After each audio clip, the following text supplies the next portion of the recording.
Alors, je vous rassure tout de suite, Volt, c'est pas mon vrai prénom. En fait, je suis quelqu'un de vraiment révolté, et du coup, on m'a surnommé Volt. Et donc, ce soir, je vais parler de ce qui me révolte.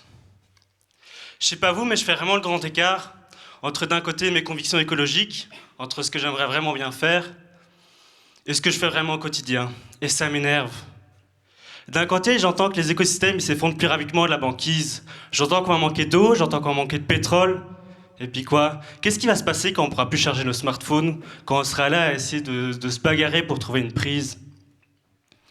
Et puis de l'autre côté, j'ai parfois cette petite voix qui me murmure à l'oreille et qui me dit: allez, Volt, encore une dernière fois, juste une dernière fois. Un petit steak bien saignant, avec une grosse selle et une bonne petite sauce.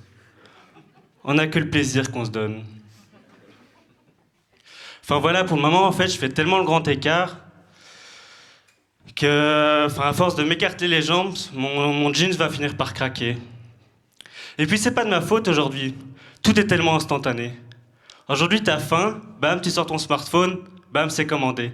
T'as même plus besoin de réfléchir en fait. On se rend pas compte, mais c'est vraiment propre à notre génération d'avoir tout ce que tu veux, quand tu veux, immédiatement. Aujourd'hui, pour commander sur Uber Eats, c'est plus rapide qu'une érection chez Depardieu. Un désir, un clic, et 15 minutes plus tard, la viande est sur la table. Mais en fait, cette immédiateté, ça profite à qui? Au livreur ou au mec qui commande? Alors, pour le mec qui commande, je sais pas, appelons-le Jean-Yves. Vous voyez, le mec, là, assis sur son canapé, une bière dans la main, le smartphone dans l'autre main. Il est là, il consulte les derniers tweets de Georges-Louis Boucher.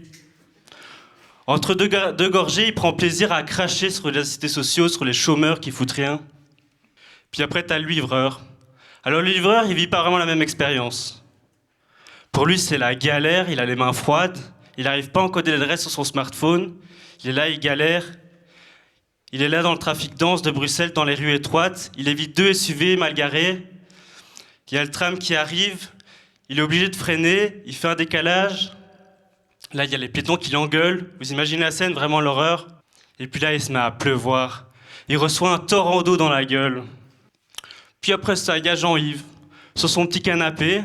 Ah, il est bien au chaud. Il remet son petit plaid là, il reprend 2 gorgées, et puis il regarde sa montre. Putain, ça fait 8 minutes déjà, ça va être froid. Le livret, il en peut plus. Il est au feu rouge, mais il passe quand même. Il sait que sans assurance, le moindre dérapage, ce sera la mort assurée. Il y va. Il sait même plus si ce sont des gouttes de pluie ou de sueur qui dégoulinent de son visage. La ville devient un véritable enfer. Mais tous ces obstacles, en fait, t'en as pas vraiment conscience. Quand tu t'inscris sur la plateforme, c'est hyper simple. Tout ce que tu as besoin, c'est un vélo, un smartphone et de traverser la rue. Ça, Macron, il adore ça. Enfin, un moyen pour que les jeunes deviennent acteurs de leur vie.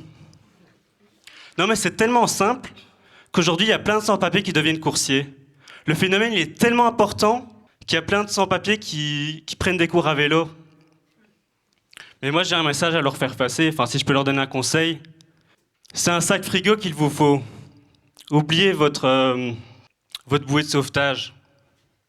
Non mais vraiment. Et puis le gars, en plus, il va se faire engueuler parce que la pizza sera livrée en retard.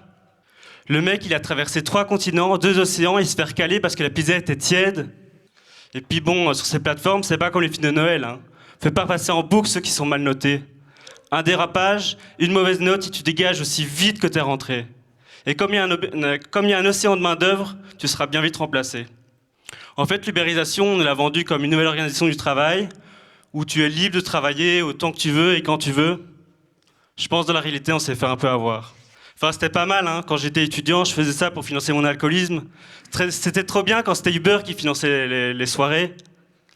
Mais quand tu fais ça comme dernier recours, quand après ça, tu es à la rue, c'est tout de suite moins drôle. Donc voilà, en fait, j'avais envie de voir avec vous quelle modernité on veut, en fait. Est-ce qu'on veut une modernité où tout est immédiat comme ça? Ou est-ce qu'on prend une grande respiration, on réfléchit 2 secondes et on arrête un peu ces conneries? Voilà. Merci à vous. Merci Volt pour ce texte poignant.